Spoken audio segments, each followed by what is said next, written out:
Felipito Tacatún estaba haciendo sus deberes.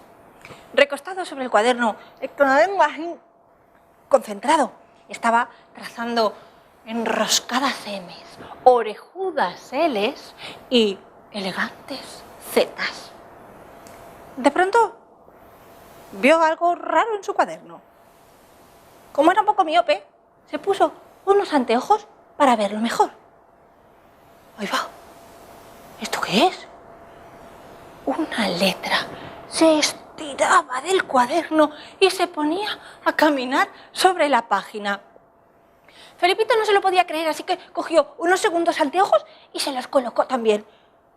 Cuando la hubo observado, efectivamente, la letra caminaba por el cuaderno. Él cerró el cuaderno rápidamente y asustado. ¡Ay!, escuchó. Volvió a abrir con valentía su cuaderno y se puso unos terceros anteojos para verlo bien. ¿Quién es usted, señorita?, le preguntó. La letra contestó: soy una plapla. ¿Una plapla? ¿Y eso qué es? Pues ya te lo he dicho, soy yo, una plapla. Pero es que a mí la maestra nunca me dijo que hubiese una letra que se llamaba plapla y menos que caminara por el cuaderno. Pues aquí me ves, has escrito una plapla. ¿Y para qué sirve una plapla? ¿Qué se hace con una plapla? Mirarla. Mirarla, ya la estoy mirando, pero ¿y después? Nada. Así que Felipito observó cómo la plapla caminaba, bailaba, cantaba con su voz chiquita de tinta sobre la hoja de su cuaderno.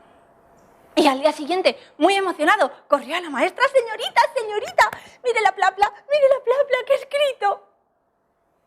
La profesora al principio pensó que Felipito se había vuelto un poco loco, pero no.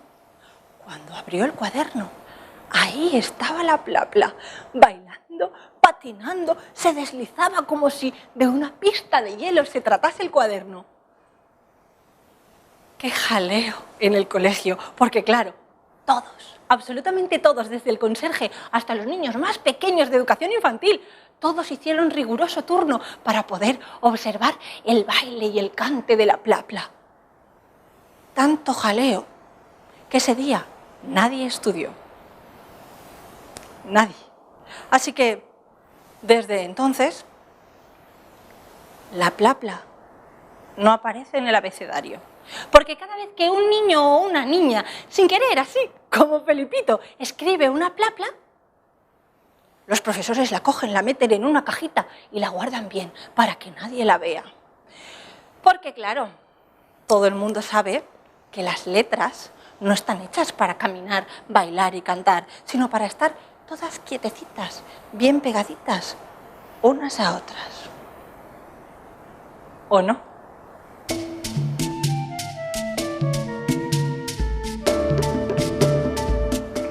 Si quieres ver más cuentos, puedes pinchar aquí.